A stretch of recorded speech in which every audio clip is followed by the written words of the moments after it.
Bem-vindos. Eu sou o professor Napoleão, professor de História do curso Áureo. Hoje a gente vai ter um bate-papo sobre a ditadura militar aqui no Brasil, mas tentar ver isso de uma outra perspectiva, relacionando com o tricampeonato da Seleção Brasileira de Futebol no México em 1970. Jair para receber. Pelo miolo, procura Jair a caminhada. Escondeu a bola, deu a Gerson, atenção, tentou.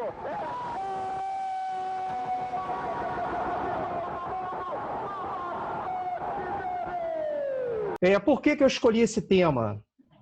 Porque estão fazendo 50 anos da conquista do Tri, então todo aquele contexto, conquista do tricampeonato, euforia popular e, ao mesmo tempo, a ditadura militar, e ainda motivado por essa questão da conquista do tricampeonato em 1970, isso estimula ainda mais a que apareçam questões sobre isso. Como eu falei, não só no Enem, mas também em vários outros vestibulares que sejam realizados ainda esse ano, ou no início do ano que vem, enfim, né? A gente está esperando a resolução dessas situações. Tá?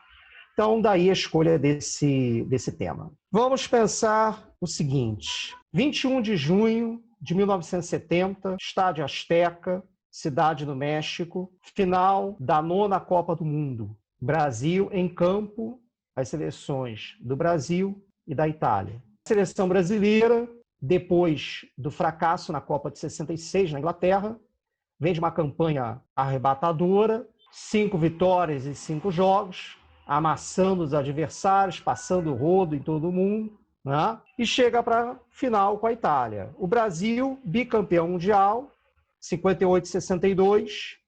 Em 66, na Inglaterra, quando tentava o tri, foi um fracasso completo, foi eliminado na primeira fase, mas está agora em 70 com uma seleção que é considerada por muitos como um dos maiores times de toda a história, a maior reunião de craques de toda a história do futebol, comandada pelo Pelé, né?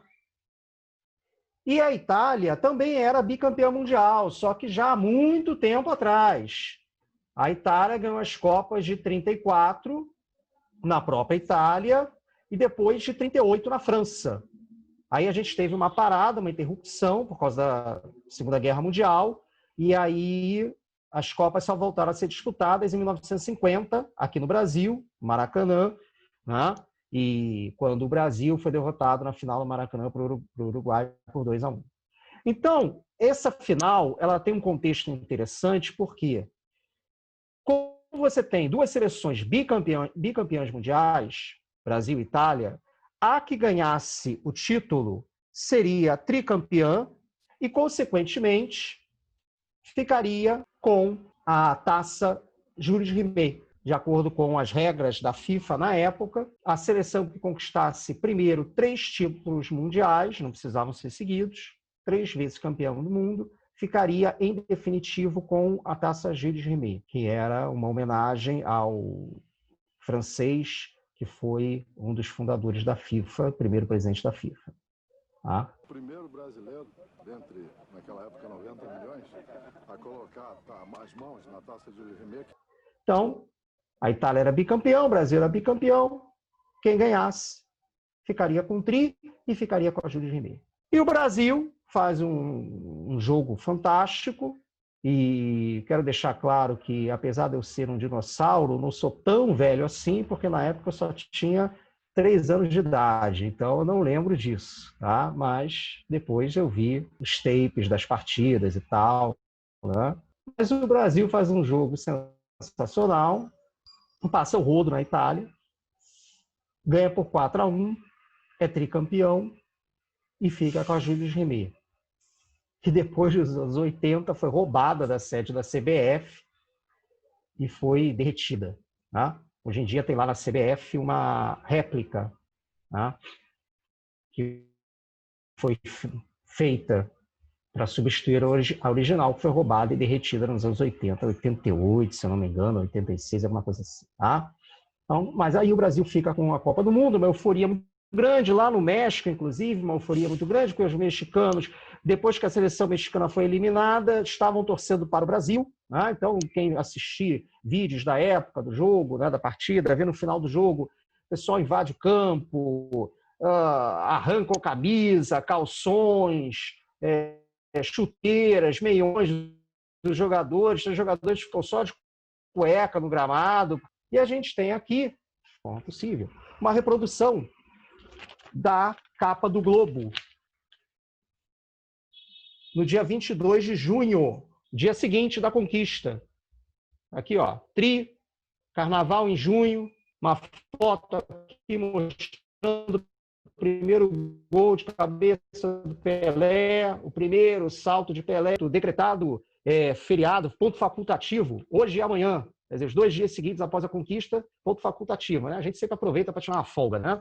Então, a capa do Globo, essa exaltação da vitória do Brasil. Tá? Tá aqui a reprodução. E a seleção vem, é recebida com festa, aqui no Brasil, carreatas, celebrações, euforia popular muito grande. Tá?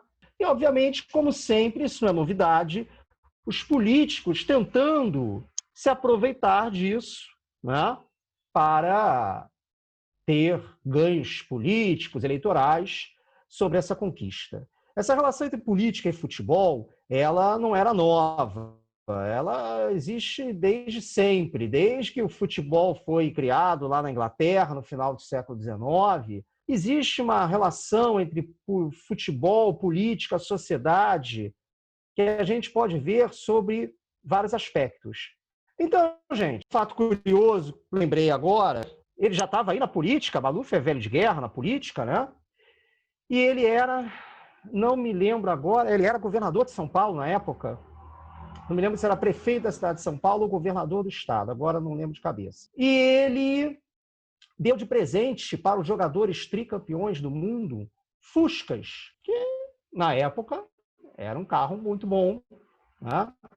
Deu um Fusca para cada jogador. E depois respondeu o processo por improbidade administrativa por causa desse presente que ele deu aos jogadores, os Fuscas. Porque isso foi comprado com dinheiro público, não foi com o dinheiro dele. Foi comprado com dinheiro público para pobres. E, obviamente, para chamar atenção para ele e ter ganhos políticos com isso. Ficou rolando esse processo esse tempo todo. Para vocês terem uma ideia disso. A própria seleção, fazer um parênteses para aumentar aí o conhecimento, né? A própria seleção da Itália, que disputou a final com o Brasil, como eu falei para vocês, ela também era tricampeã do mundo. Ela ganhou as Copas de 34 e 38. 34 na própria Itália, 38 na França. E o que estava rolando na Europa na década de 30? O fascismo na Itália e o nazismo na Alemanha. E óbvio que o governo fascista de Mussolini, ele se aproveita de toda essa coisa da vitória da seleção italiana em 34 e 38 para exaltar ainda mais o governo fascista, os ganhos, as conquistas do governo fascista, né? E a honra, a glória que o fascismo está levando para o nome da Itália, o fascismo italiano se propõe a resgatar as glórias do Império Romano, né? Lembrando que a Itália era o centro do Império Romano, né? E a Itália é campeã do mundo, é bicampeã do mundo em 34, 38, o governo Mussolini usou muito isso. Um detalhe, os fascistas na Itália, eles usavam roupas pretas, eles eram chamados de os camisas negras, porque eles usavam uniformes todos pretos. E a cor da seleção, da camisa da seleção italiana é azul. A única vez que a seleção italiana de futebol usou camisa preta para jogar foi justamente nos anos 30. Eles usaram preto, os jogadores da seleção italiana. Por quê? Porque preto era a cor do fascismo. Então, essa relação entre futebol e política não é nova. E vai ser usada aqui no Brasil nos anos 70. Então, vamos entrar na conjuntura do Brasil. O que está rolando, o que está acontecendo aqui no Brasil nessa época? Aí a gente fala um pouquinho sobre a questão da ditadura militar, como é que ela foi implantada, né? A ditadura militar chegou ao poder em 1964, um golpe de 64. Ela durou 21 anos, ela vai até 1985. Né? E No final aí dos anos 60, início dos anos 70, nós estamos no governo do general Médici. Tá? Lembrando que durante o período do regime militar, todos os presidentes foram generais. Diferente de algumas outras ditaduras em que você tem um único ditador que fica no poder o tempo todo, como no Chile, que o general Pinochet foi o único governante durante todo o período da ditadura chilena, foi de 73 a 89. Aqui no Brasil, não. Aqui no Brasil havia um revezamento. Todos eram militares, todos eram generais, mas eles, de tempos em tempos, saía um, entrava outro, eleitos de forma indireta por um colégio eleitoral formado por deputados e senadores. Tá? Com isso, os militares queriam passar a ideia de que não é uma ditadura, há revezamento, há alternância do poder, não é sempre o mesmo cara que está no poder. Passar essa ideia. E ele é eleito de forma indireta, por um colégio eleitoral, mas é eleito. Então, eles queriam passar essa ideia. Tá? E o primeiro general presidente foi o general Castelo Branco, Marechal Castelo Branco, que assume o poder logo depois do golpe, em 64, governa de 64 até 67. Em 67, a gente tem eleição indireta, eleição sempre indireta. Tá? A população votava e elegia. Como é que funciona a eleição indireta, Napoleão?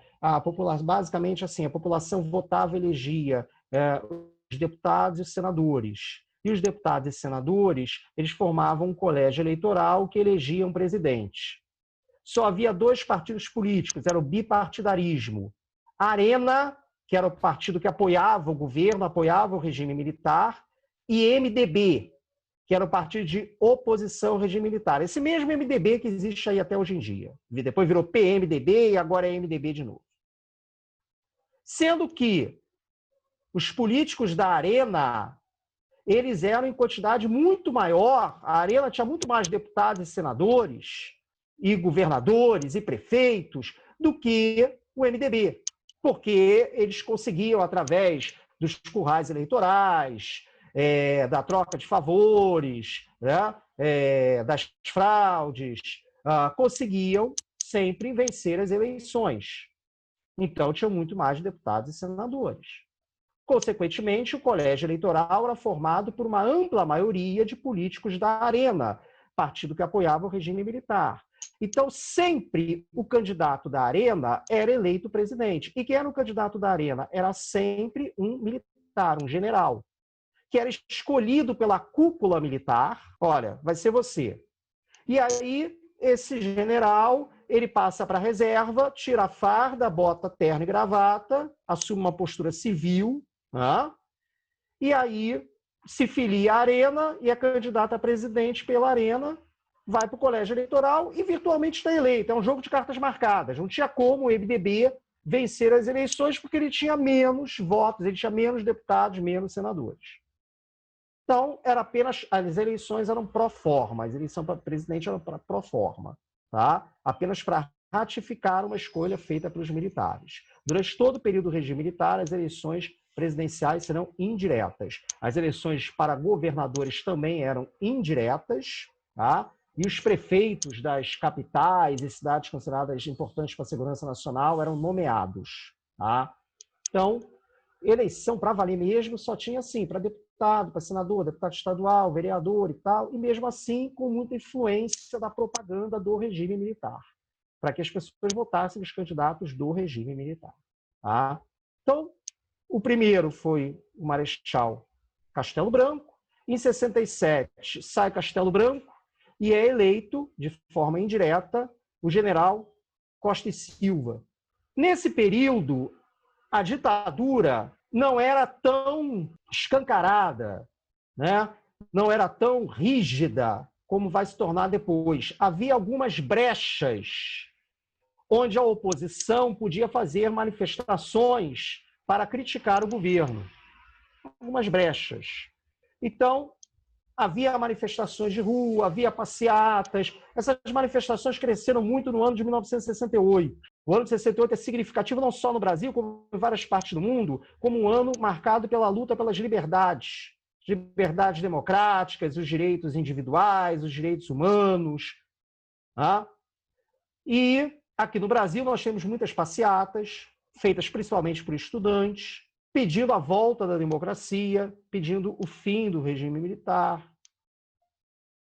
A famosa passeata dos 100 mil, que reuniu 100 mil pessoas lá no centro da cidade, sendo o Rio de Janeiro, em junho de 68. Tá? Então, cresce em vários setores, entre setores da igreja, entre políticos de oposição, até mesmo políticos que tinham apoiado o golpe em 64, quando chega a 68, eles começam a ficar contra a ditadura militar. Por quê? Porque esses políticos, que eram civis, eles tinham a ambição de ser presidentes. Carlos Lacerda, Juscelino Kubitschek. E nesse esquema de eleição indireta, com os militares no poder, a chance deles serem presidente era zero. Não tinha nenhuma chance. Então, eles até apoiaram o golpe em 64, mas agora eles... Não. Porque a ideia inicial do golpe era que os militares tomassem o poder e ficassem por um curto período de tempo, 2, 3 anos, para botar ordem na casa, acabar com a chamada ameaça comunista. Lembra que a gente está no período da Guerra Fria, e nesse esquema o Brasil é alinhado com os Estados Unidos. Né? Então, reprimir uma suposta ameaça comunista que haveria aqui, coisa e tal. Mas depois devolveriam o poder aos civis. Mas não foi isso que aconteceu. Os militares chegam em 67, ao invés de voltar às eleições diretas, ao invés dos civis voltarem ao poder, não. É eleito de forma indireta um outro militar, como eu falei, o general Costa e Silva, que era da linha dura. Pessoal que defendia um regime militar mais rígido, mais rigoroso. E isso assusta até mesmo políticos que tinham apoiado o golpe em 64. Então, o ano de 68, ele é literalmente uma queda de braço, tá? Uma queda de braço entre, de um lado, o regime militar, os governos militares tentando se manter no poder, a ditadura tentando se manter no poder, e do outro lado a oposição cada vez mais forte, com cada vez mais manifestações críticas ao regime, manifestações, passeatas, quase todo dia tinha passeata feita pelos estudantes no centro do Rio de Janeiro. Tá? E começam a se formar os primeiros movimentos guerrilheiros, começa a luta armada. O que assusta e preocupa muito o governo militar. Principalmente jovens, estudantes, largam tudo e se formam grupos guerrilheiros para lutarem e tentar derrubar a ditadura. Eles acham que o caminho político não vai resolver, então tem que ser a luta armada. E pegam em armas para ir contra a ditadura. Tales músicos também faziam parte da oposição, né? Mais conhecidos, Caetano, Gil. Né? Esse é o período da Tropicália, ou tropicalismo, onde você tem músicas de crítica social, de protesto, né? Mas esses músicos não fizeram parte da luta armada. Tá? Pelo contrário, tanto Caetano Veloso como Gilberto Gil foram embora do país para não serem presos. Né? Não foi o exílio, eles não foram expulsos, eles se autoexilaram com medo de ser presos. Né? Toda essa situação faz com que a linha dura pressione o Costa e Silva a tomar medidas mais radicais. Olha, isso está virando uma bagunça, a gente tomou o poder para acabar com a bagunça e a bagunça está cada vez maior, está virando uma baderna, inclusive o pessoal pegando em armas. Não pode, tem que acabar com isso. A linha dura pressiona o Costa e Silva, e aí no dia 13 de dezembro de 1968, curiosamente uma sexta-feira 13, o Costa e Silva ele decreta o AI-5, Ato Institucional número 5. Os atos institucionais eram um instrumento que os militares usavam para governar. Esses atos institucionais baixavam regras, normas, não precisavam ser aprovados pelo Congresso, nada disso. Baixou o ato institucional, entra imediatamente em vigor. E o AI-5 é considerado o mais duro de todos os atos institucionais da ditadura. Por quê? Ele concentra praticamente todo o poder nas mãos do presidente, do chefe do Poder Executivo, presidente da República. O presidente, ele com AI-5, ele poderia mandar cassar o mandato de qualquer político, governador, prefeito, deputado, senador, a qualquer momento. CP mandou e acabou. Não precisa de ordem judicial. Qualquer pessoa poderia ser presa sem necessidade de ordem judicial, de mandato judicial, não precisava. O direito de habeas corpus foi suspenso. Manifestações, passeatas, greves foram proibidas. Ou seja, o Estado, com letra maiúscula, o Estado brasileiro, ele se torna todo poderoso diante do cidadão que perde os seus direitos essenciais de cidadania e se torna totalmente indefeso diante do Estado, que é todo poderoso e pode fazer o que quiser. Basicamente é isso. Tá? Se você tivesse 4, 5 pessoas paradas na esquina conversando, não podia. Para usar um termo de hoje, era considerado aglomeração e já não podia mais. Não podia. Vinha a polícia e dispersava. Ok? Então, era isso.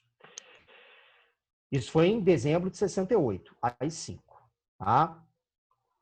Em 69, em agosto de 69, o Costa e Silva ele teve um derrame e foi afastado da presidência, depois veio a falecer. O vice-presidente, se o presidente sai, quem assume o vice? Só que o vice era um civil, um político mineiro chamado Pedro Aleixo, que tinha sido o único membro do governo que tinha sido contra o AI-5. E aí os militares não permitem que o Pedro Aleixo assuma o poder no lugar do Costa e Silva. Por ele ser civil e por ele também ter sido o único que falou contra o AI-5 dentro do governo. E aí, então, em agosto de 69, assume uma junta militar formada pelos ministros da Marinha, do Exército e da Aeronáutica. Essa junta militar governou o Brasil de agosto a outubro de 69. Foi durante esse período, em setembro de 69, que ocorreu o sequestro do embaixador dos Estados Unidos, do qual participou uma figura política conhecida, que é o Fernando Gabeira, jornalista, político, né? Ele é jovem na época, participou do sequestro, porque a luta armada começa a usar essa estratégia, sequestrar embaixadores estrangeiros, cônsules estrangeiros, para exigir a soltura, a liberdade de presos políticos. Então começaram a usar essa estratégia, foi aí que aconteceu o sequestro do embaixador dos Estados Unidos, que foi libertado em troca da soltura de alguns presos políticos. Em outubro de 69, a junta militar escolhe o general Médici, Emílio Garrastazu Médici, para presidente. O Congresso Nacional estava fechado, uma coisa que eu esqueci de falar, uma outra prerrogativa que o AI-5 dava para o presidente. Ele poderia fechar o Congresso Nacional quando bem entendesse. Então, quando o Costa e Silva foi afastado, a junta militar decidiu fechar o Congresso, e aí escolhe o Médici, e aí o Congresso é reaberto, já tendo sofrido um processo de limpeza com a cassação de vários políticos de oposição, e esse Congresso reaberto ratifica, confirma a escolha do Costa e Silva do Médici para presidente. E aí o Médici vai ser o presidente no período de 69 até 74, 69 até 74. Tá? Respondendo, Daniele, sim, a luta armada existiu, é um fato inegável, mas ela nunca teve o alcance de ameaçar, sequer ameaçar, arranhar o regime militar. Né? Aqueles jovens que participavam da luta armada, eles tinham muito essa ilusão de que poderiam conseguir, pela luta armada, derrubar a ditadura militar, porque achavam que aos poucos iam conseguir o apoio do povo, o que não aconteceu. E, por outro lado, a ditadura militar vai usar isso como pretexto para endurecer o regime. Né? Então, você tem razão, ela existiu, é um fato. Os próprios membros dela acreditavam que poderiam ter sucesso, mas era uma utopia romântica. Tá? E os militares vão usar isso como pretexto, sim. Tá? todos aqueles que se colocavam contra o regime militar, fossem da luta armada, ou mesmo aqueles que faziam oposição política, eram os chamados subversivos, né? Os militares, se é contra eles, era comunista, era subversivo, né? E era reprimido. E aí o Médici assume o governo, 69, outubro de 69. E aí o governo Médici, que é o nosso foco, 69 a 74, ele tem dois aspectos bem claros, o político e o econômico. O aspecto político. O governo do Médici é considerado o auge da repressão política no período da ditadura militar. Tá? Aí sim é a chamada ditadura escancarada. A ditadura perde a vergonha de ser ditadura. Antes, a ditadura tinha um pouquinho de vergonha de ser ditadura, então fingia que não era. Agora não. Agora a ditadura se assume como ditadura. E aí o Médici, usando todo o poder que o AI-5 lhe dava, por isso foi importante falar do AI-5, porque não dá para entender o governo Médici sem ter esse contexto do AI-5. Usando todo o poder que o AI-5 lhe dava, o Médici ele vai impor uma violenta repressão política, usando os instrumentos de repressão do Estado, né? Principalmente os serviços de inteligência, né? O SNI, Serviço Nacional de Informações, que era ligado diretamente à Presidência da República, o CISA, Centro de Inteligência da Aeronáutica, o CENIMAR da Marinha, o Centro de Inteligência do Exército, os DOI-CODES, que funcionavam nos quartéis do Exército. Tudo isso eram instrumentos de repressão do Estado ao combate aos chamados subversivos, ou seja, todos aqueles que eram contra o regime militar. Isso ficou conhecido como Guerra Suja, para combater uma suposta ameaça comunista. Napoleão, mas tinha comunista? Não tinha, claro que tinha comunista. Mas o comunismo era uma ameaça? Claro que não. O comunismo nunca foi uma ameaça aqui no Brasil, não uma ameaça real. Você tinha pessoas simpatizantes do comunismo, mas era uma minoria.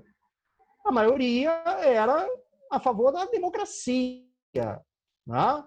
O que não quer dizer que fossem comunistas, mas os militares alimentavam essa ideia de que havia uma ameaça comunista que precisava ser combatida e reprimida. Era chamada Guerra Suja. Né? Isso ajudava a botar medo na população e a população apoiar os militares, lembrando que nós estamos sempre no contexto da Guerra Fria. Então, o contexto da Guerra Fria é muito importante nisso. A influência da Guerra Fria, capitalismo versus socialismo, Estados Unidos versus União Soviética. Né? Thales, eu não entendi a sua pergunta. Você quer dizer o que com isso? Seja mais claro, por favor. Tipo, hoje você não pode conversar com uma pessoa e dar opinião para ela, dizer que é um país democrático e tudo mais, que a pessoa já vem com o argumento, você é comunista. Então, assim, automaticamente cria aquele argumento assim, como posso dizer... Eu acho que chega a ser um preconceito, né? Porque a pessoa não tem argumentos e acaba usando essa desculpa dizendo que é comunismo, não sei o quê. Que hoje em dia é assim. Até hoje a gente tenta falar as coisas e a gente tenta ter a liberdade de expressão, conversar, e ainda rola a tal manipulação do capitalismo. Concorda? Thales, concordo em parte com você, tá? O que aí uma opinião pessoal, eu acho que vivemos uma época de muita intolerância, mas a intolerância de todos os lados, seja à direita, seja à esquerda, a intolerância ela é muito forte de todos os lados, né? Se você, como você falou, se você vem com umas ideias mais liberais, mais libertárias, né, de democracia, de comunista, não sei o que e tal, não sei o que, né? Por outro lado, se você critica algumas posições supostamente libertárias ou progressistas, mas de repente você não concorda muito com elas, cara já vem, fascista e tal, não sei o quê. Então, eu acho que há exageros de todos os lados, né? Isso vai muito de quê? Da própria ignorância das pessoas, no sentido de que ignorância no sentido de falta de conhecimento. Na verdade, as pessoas não sabem bem o que é comunismo, o que é fascismo, e apenas repetem isso e jogam da boca para fora. Né? É o chamado senso comum.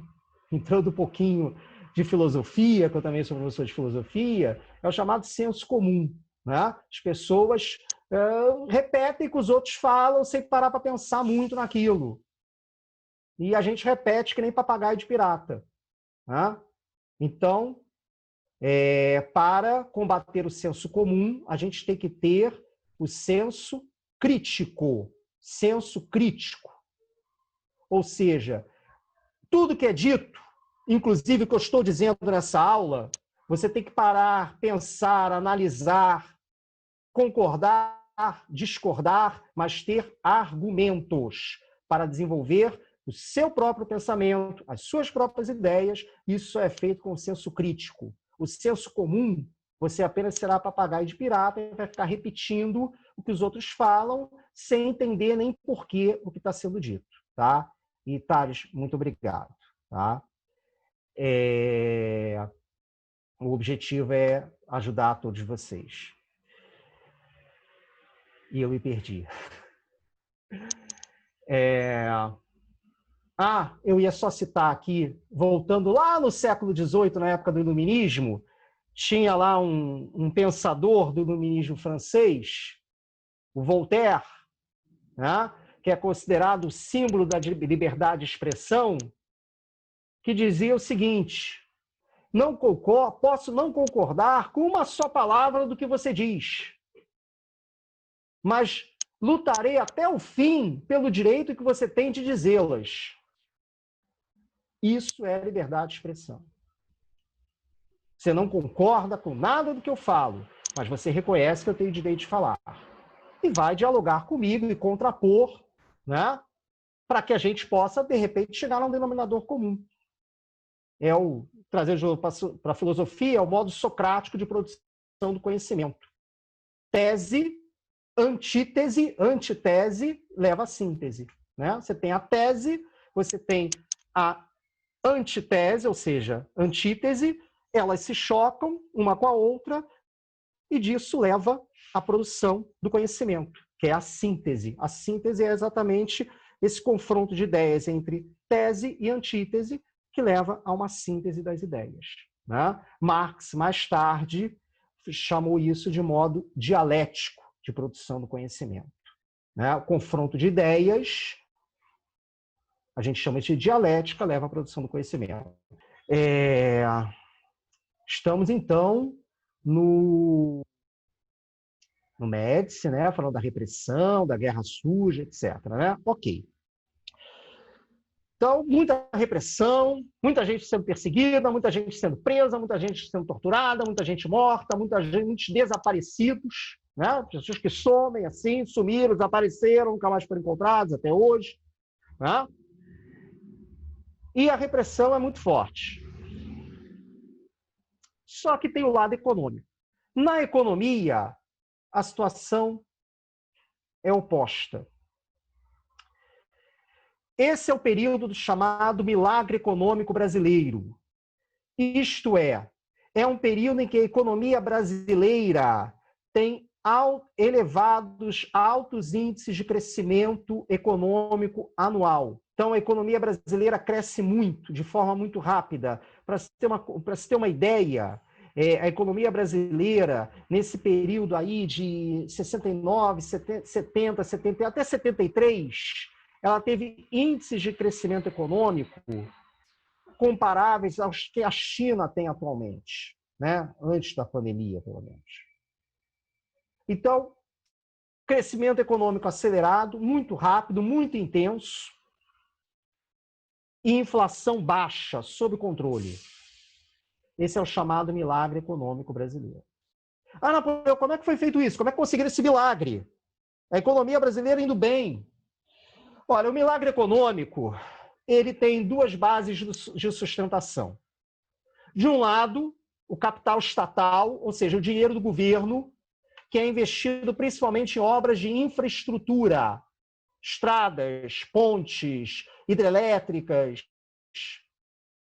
E do outro lado, Napoleão, onde o governo consegue essa grana? Empréstimos externos. Empréstimos do exterior. Mas isso não aumenta a dívida externa? Aumenta, mas isso não era uma preocupação no momento. Os juros internacionais na época já eram muito baixos. Havia disponibilidade. O mundo passava por um período de prosperidade econômica. E aí havia dinheiro sobrando lá fora. Havia dólares à vontade lá fora. Então os juros eram baixos, os empréstimos eram grandes para ser pagos a longo prazo, a juros baixos.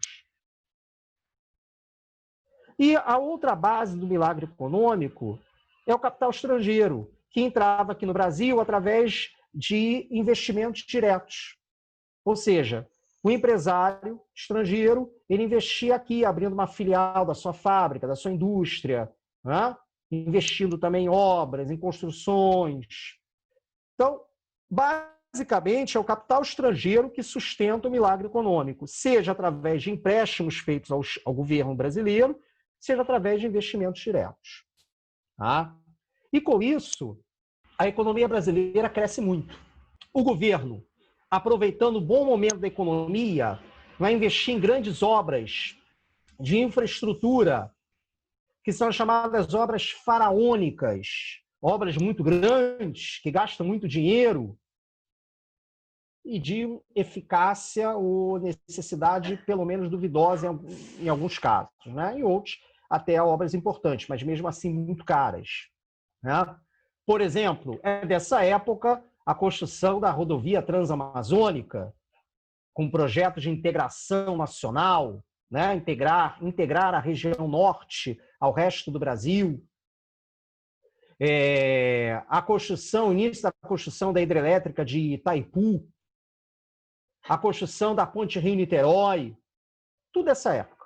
São chamadas obras faraônicas. Gastam muito dinheiro. Mas essas obras, elas eram importantes, algumas úteis, Itaipu, a ponte Rio-Niterói, a Transamazônica foi um absurdo. Mas elas eram importantes não só pela sua utilidade prática, mas eram importantes para o governo. Por quê? Obras vistosas, monumentais, faraônicas, que mostravam aquele sonho dos militares. Qual era o grande sonho dos militares? A construção do Brasil potência, transformar o Brasil numa potência mundial. Os militares, eles tinham um plano, um projeto de país, com o qual você pode concordar ou não, é outra história. Mas eles tinham um projeto de país. Esse projeto de país era transformar o Brasil numa potência mundial, sob o comando deles. E isso é resumido no lema desenvolvimento com segurança. Isto é, desenvolver o país, fazer o país crescer, transformar o Brasil numa potência mundial, e o Brasil vai ser, no início dos anos 70, a sexta economia do mundo. Tá? Mas com segurança. Segurança contra quê? Segurança de quê? Novamente, ameaça comunista, dos subversivos. Qualquer semelhança com o lema da bandeira, ordem e progresso, não é mera coincidência. O lema da bandeira foi colocado ali pelos militares que proclamaram a República em 15 de novembro de 1889. Então não é mera coincidência, é apenas um F5, uma atualização do lema. Ordem e progresso, que é um lema de origem positivista, para desenvolvimento com segurança. Mas e quem não concordava com isso? Quem achava que estava sendo gasto muito dinheiro em coisas desnecessárias ou duvidosas? Quem achava que deveria ser dado prioridade a outros projetos? Quem discordava desse projeto dos militares? Era reprimido, era perseguido. Sob Desculpa o pretexto de manter, garantir a segurança. Ou você concorda, eu falei, eles tinham um projeto. A questão é que não admitiam nenhuma discordância em relação a esse projeto. Ou você concorda com esse projeto, ou você está fora. Sim, Thales, mas eu falei isso, exatamente. Era um pretexto, sob o pretexto de combater, né, essa suposta ameaça comunista, né? Então, eles reprimiam quem discordava. Ok? E aí, nessa época, foram criadas as chamadas campanhas ufanistas. O que são campanhas ufanistas? Eram campanhas publicitárias feitas pelo governo de exaltação ao Brasil, à pátria brasileira e, obviamente, ao governo, aos militares. Então, você tinha, este é um país que vai para frente, ninguém segura o Brasil, Brasil, ame-o ou deixe-o. Porque é exatamente isso. Ou você ama o Brasil dentro do projeto que os militares têm para o país, ou, meu amigo, você pode ir embora que você não vai fazer falta. A ideia era essa. Isso eram chamadas campanhas ufanistas. Isso, Daniela, exatamente. Tá? Mas gastar uma prática política, né, que vem até os dias de hoje, porque o político que não gasta, não estou questionando se o dinheiro é bem gasto ou mal gasto, mas se ele não gasta, né, ele não chama atenção e não ganha votos. Né? Então, tem que gastar para mostrar serviço. Sim, você tem. Olha só, não podemos dizer os militares são responsáveis pela dívida externa brasileira. A dívida externa brasileira vem desde que o Brasil ficou independente, teve que pagar lá 2 milhões de libras esterlinas de indenização para Portugal, né? Que o dinheiro foi parar, na verdade, na Inglaterra e tal. Né? Então, desde aí, o Brasil já tem uma dívida. Né? A dívida que os portugueses tinham com os ingleses passou para o Brasil poder indenizar Portugal pela nossa independência. E ela foi crescendo ao longo do tempo. Houve outros momentos também que a dívida cresceu no período do governo JK, que é um período de grande investimento, de construção de Brasília, de modernização do país, mas gasta-se muito dinheiro e a dívida cresce. E no período do regime militar cresceu muito por causa disso. Mas como eu já falei, volto a enfatizar, na época isso não era considerado uma preocupação. Por quê? A dívida é pagável. É pagável porque os juros internacionais eram muito baixos na época. Então a dívida não crescia tanto assim em termos de juros. Está sob controle. Todo país tem dívida, até os Estados Unidos tem dívida externa. A questão é você ter essa dívida externa sob controle em relação ao seu PIB, o Produto Interno Bruto. O PIB brasileiro era muito alto na época e a dívida era considerada sob controle, mas depois isso vai dar problema. Do lado da sociedade, o que acontecia? Quem era favorecido por esse milagre econômico? Como sempre, a elite e também a classe média. Né? A classe média. Fátima, bom, você deve estar se referindo à dívida interna, né? Que é a dívida que o governo tem quando pega dinheiro emprestado, vende títulos do governo, a poupança, o FGTS, etc, etc, etc. Né? A dívida externa, na verdade, hoje em dia, ela não é mais um problema, ela está absolutamente sob controle. Ela existe, não é problema nenhum, todo país tem dívida externa, mas está absolutamente controlada em relação ao PIB. Né? A classe alta e a classe média, elas eram as maiores beneficiadas pelo milagre econômico. Por quê? A elite, como sempre, ganhando muito dinheiro, os empresários, os donos de indústrias, as construtoras, é um período de grande especulação imobiliária, principalmente na região da Zona Sul do Rio de Janeiro. Né? É o período que são construídos grandes edifícios, grandes prédios, terrenos valorizados, apartamentos caríssimos sendo vendidos. Tá? Então, época do Sérgio Dourado, imóveis e tal, enfim. As construtoras ganhando muita grana, vendendo muitos imóveis, muitos apartamentos, construindo muitos prédios. As empresas, as indústrias, a bolsa de valores bombando. Né? E a classe média também satisfeita. Por que a classe média está satisfeita? Porque a classe média tem dinheiro no bolso. A inflação está baixa, está sob controle. Então a classe média tem dinheiro no bolso e ela pode fazer o que ela mais gosta. O que a classe média mais gosta de fazer? Consumir, ir ao shopping. Nem tinha os shoppings ainda no padrão que a gente conhece como hoje na época, né? Mas usando apenas uma analogia. Então vamos às compras, vamos ao shopping, consumir. E a classe média ela podia comprar uma série de bens de consumo, carros, geladeira, fogão, televisão, vitrola, né?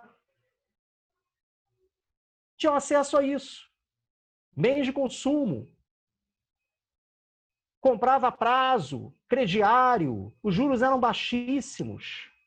Comprava, como se falava na época, perder de vista, para pagar perder de vista.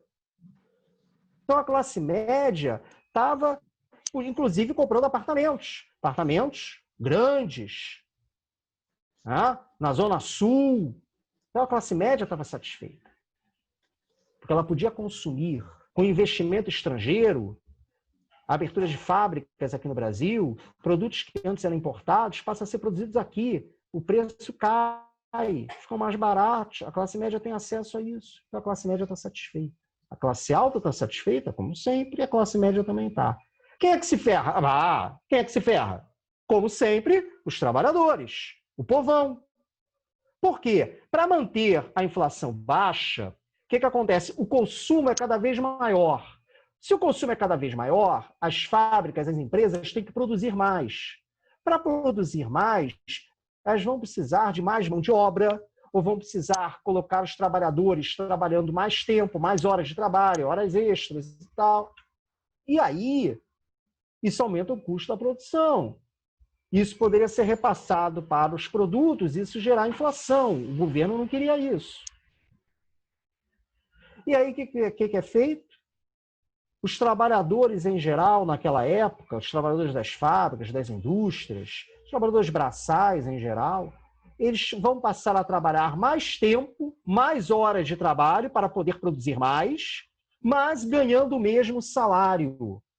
O que na prática representa o quê? Uma redução salarial, um arroxo salarial. Então, para manter a inflação baixa e atender às necessidades de consumo da população, os trabalhadores sofrem um arroxo salarial, tendo que trabalhar mais, ganhando a mesma coisa.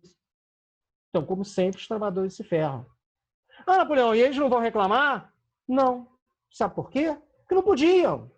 E não podiam por quê? Porque voltamos ao AI-5. O AI-5 proíbe greves, manifestações, passeatas, tudo. Qualquer tentativa de greve, de manifestação, era rapidamente reprimida e os líderes presos. Os sindicatos, é interessante isso, os sindicatos eles não são extintos, eles continuam existindo, mas sofrem intervenção do governo. O governo bota nos sindicatos pessoas da sua confiança, interventores da sua confiança para manter os trabalhadores sob controle. São chamados pelegos. O cara que está no sindicato, fingindo que está lá a favor do trabalhador, mas na verdade está a favor do patrão. É um termo que veio lá dos anos 30, da era Vargas, e que existe até hoje.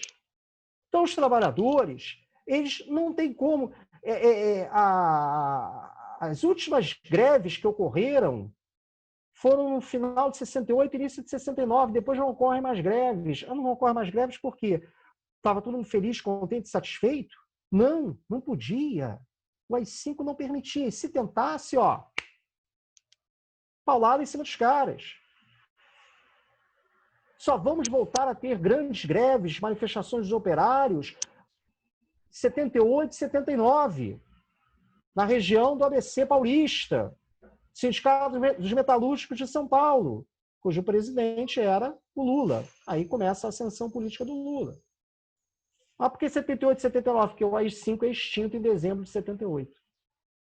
O AI-5 durou 10 anos, de 68 a dezembro de 78.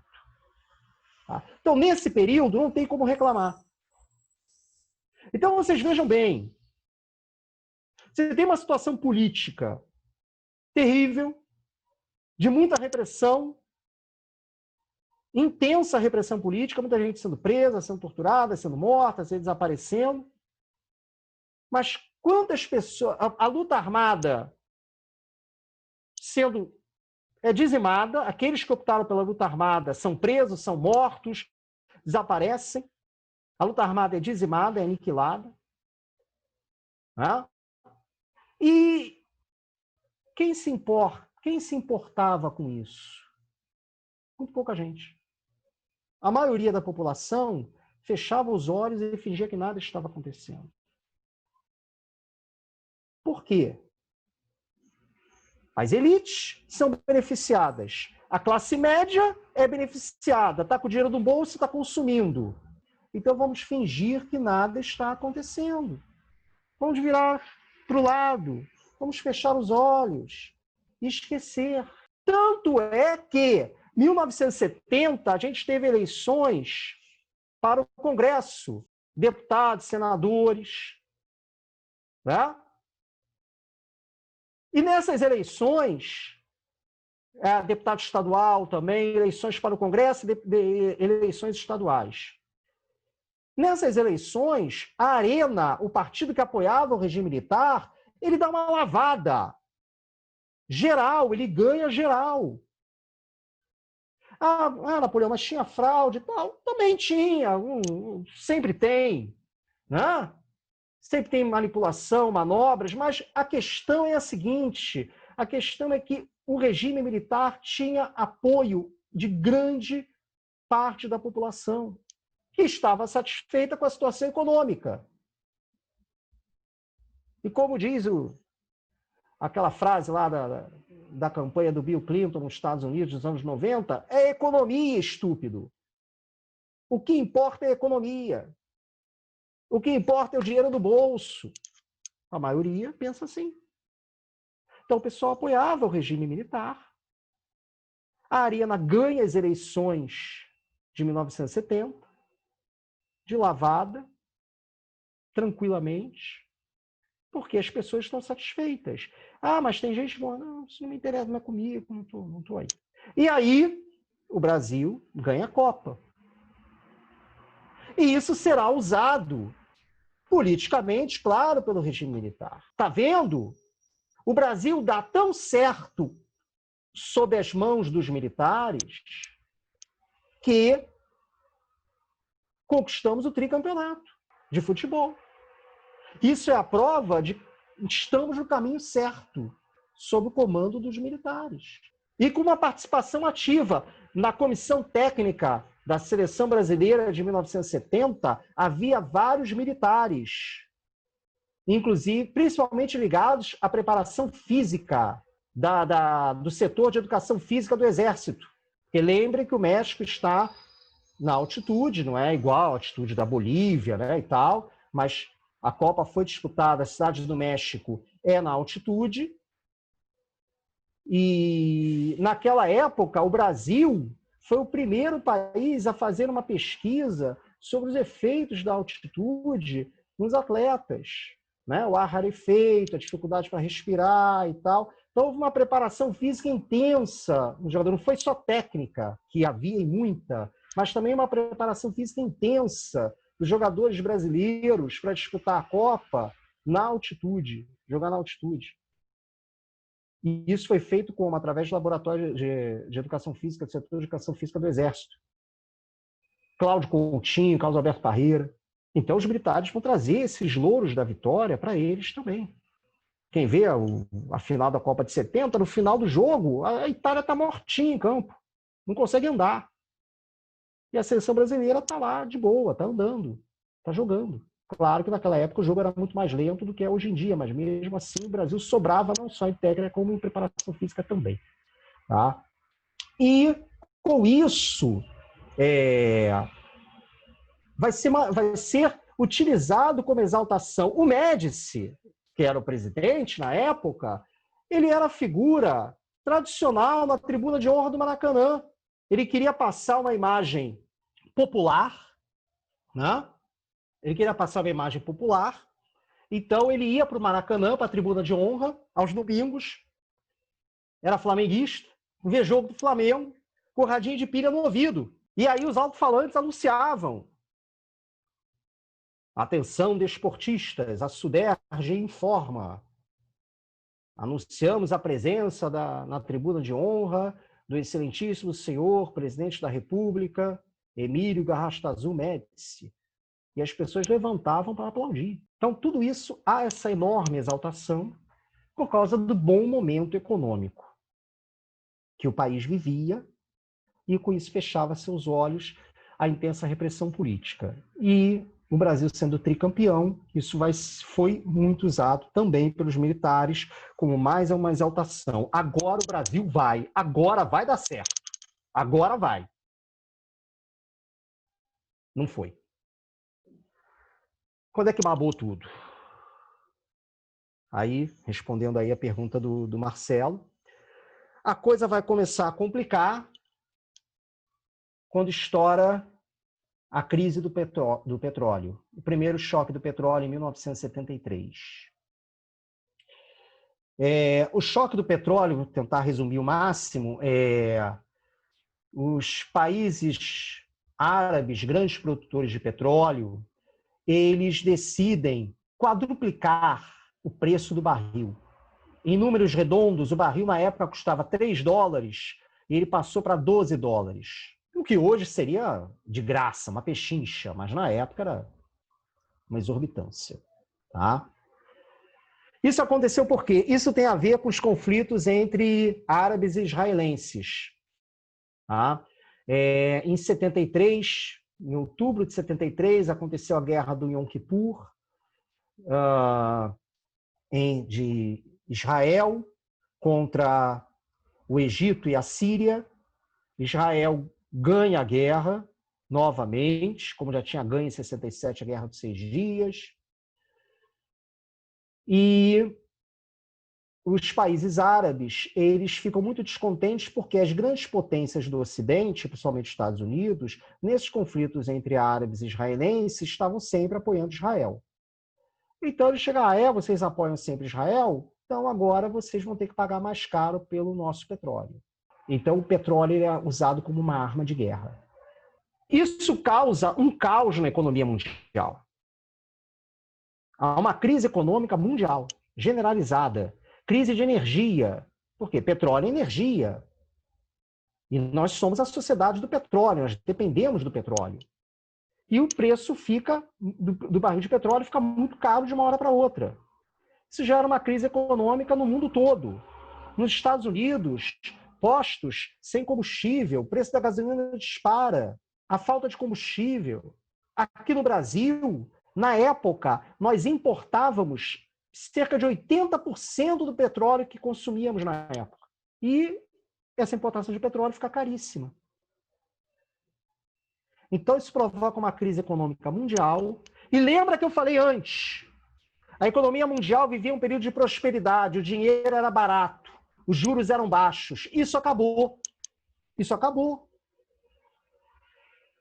A economia mundial entra em crise, o dinheiro que era farto desaparece, o dinheiro fica caro, os juros internacionais sobem assustadoramente, e se os juros sobem, a nossa dívida externa, que era muito grande, mas estava sob controle porque os juros eram baixos, a dívida explode, porque correm juros sobre ela. E especificamente aqui no Brasil, é o fim do milagre econômico. O milagre econômico acaba porque não há como sustentar, não vai haver mais dinheiro, acabou o dinheiro. O país crescendo, precisa de energia, a energia vem do petróleo, a gente importa 80% do petróleo que consome. Não há mais dinheiro para isso. Em 74, no início de 74, assume um novo presidente, o general Ernesto Geisel, que vai governar de 74 a 79, também, como sempre, eleito de forma indireta. E o Geisel ele já vai assumir o governo ainda já nessa situação de fim do milagre, início de crise econômica. Ele ainda tenta manter uma política de crescimento, usando as reservas do governo e tal, mas é difícil segurar. Os índices de crescimento econômico eram altíssimos, começam a cair.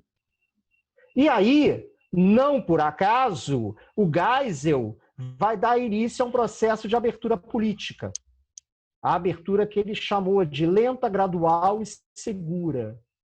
Por quê? Havia uma pressão muito grande da sociedade, não havia antes, mas vai passar a haver agora. Por quê? Porque a inflação começa a crescer, a classe média, principalmente, que consumia, agora está sem grana, a Bolsa de Valores despenca, muita gente perde dinheiro, perde todas as economias, perde grana na Bolsa de Valores, muita gente fica endividada, o apartamento que o cara comprou agora tem que vender, o carro que o cara comprou agora tem que vender, e aí ficam descontentes. Descontentes com quem? Com o governo.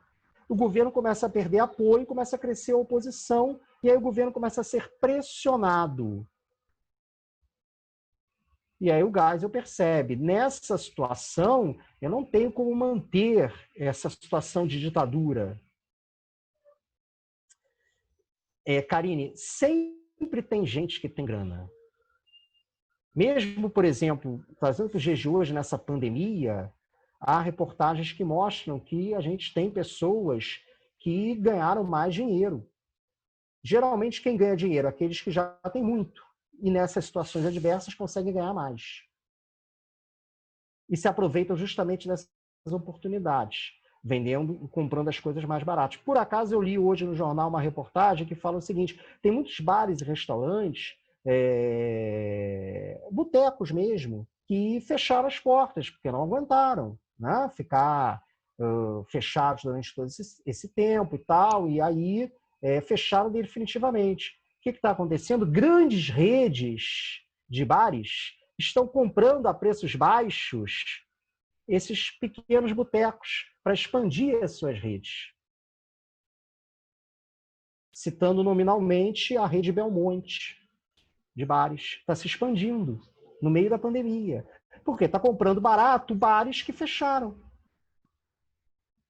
Sempre tem gente que fica mais rico. A maioria fica mais pobre, mas sempre tem gente que fica mais rico.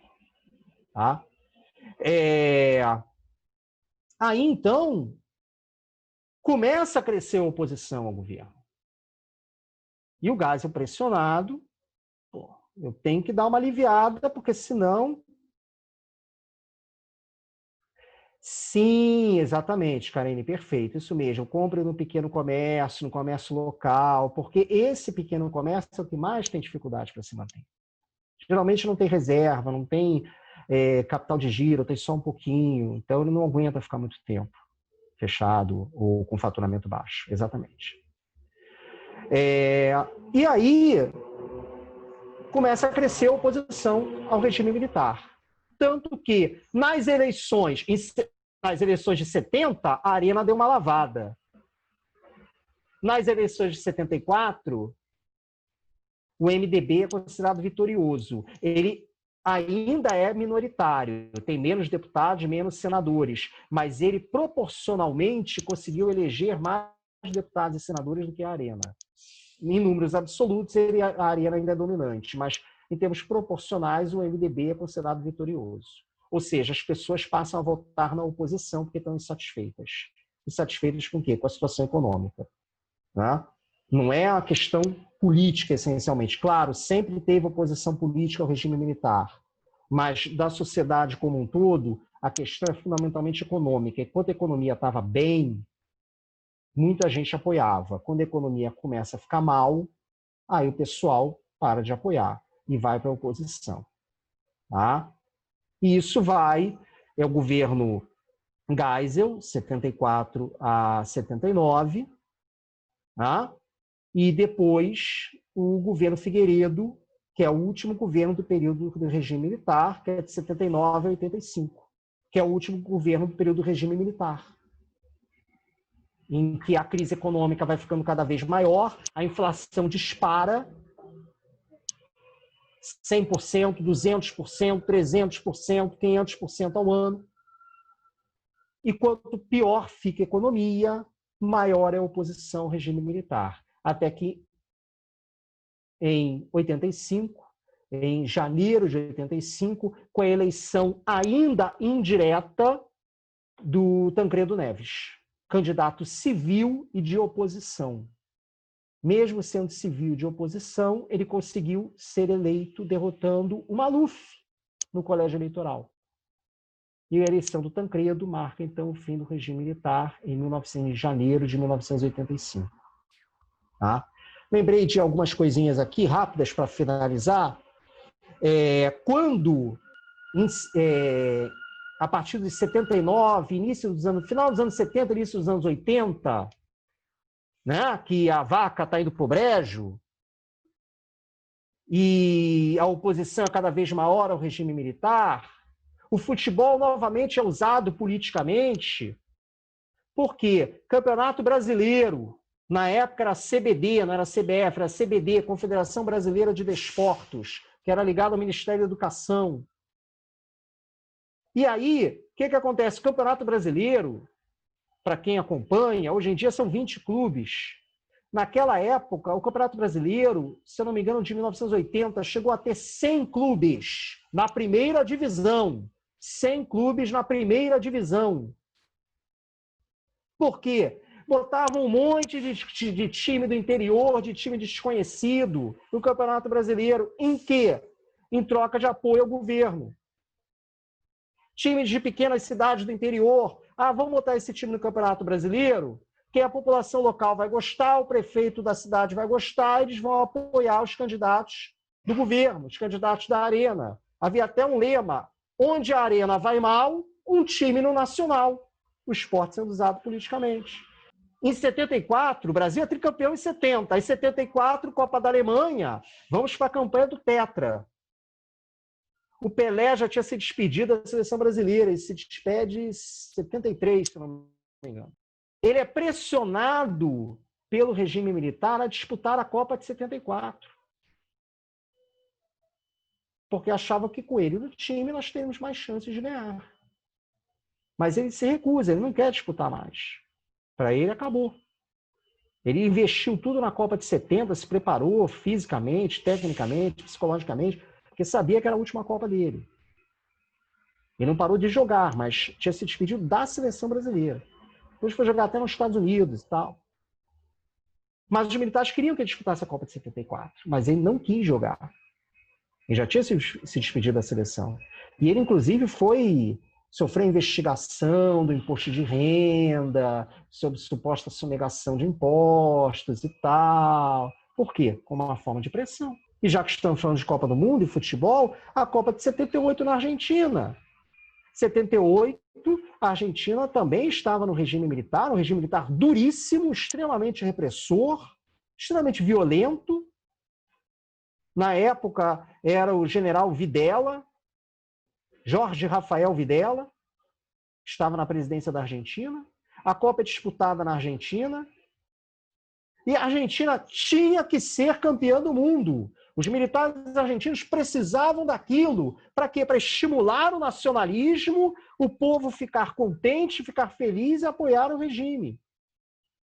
E a Argentina foi campeã, pela primeira vez na sua história. Tinha um time bom? Tinha um time muito bom. Mas claramente houve manipulação naquela Copa para levar a Argentina à final e ser campeã, prejudicando inclusive o Brasil. Na semifinal, a Argentina precisava ganhar de pelo menos 4 gols de diferença do Peru para poder ir para a final. Se a Argentina não metesse pelo menos 4 no Peru, quem ia para a final era o Brasil. Mas é o Peru. Pô, na época, o Peru, a seleção peruana tinha um bom time, um time muito bom. A Argentina meteu 6-0, fácil. Como dizem aí, 6-0 com fritas.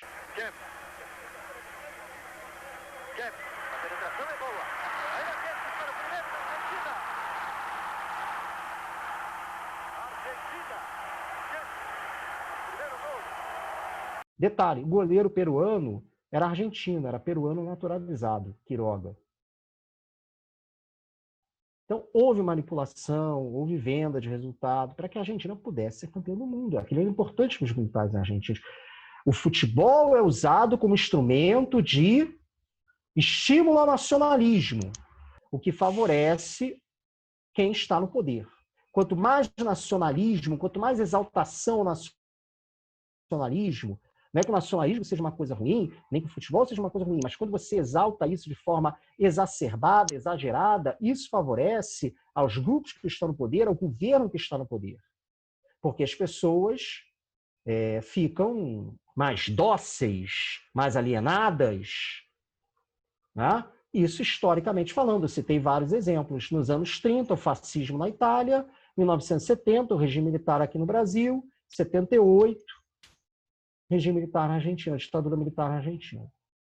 Então, a exaltação ao nacionalismo ajuda a trazer o povo para o seu lado e eliminar as resistências, as discordâncias à oposição, enfraquecer a oposição.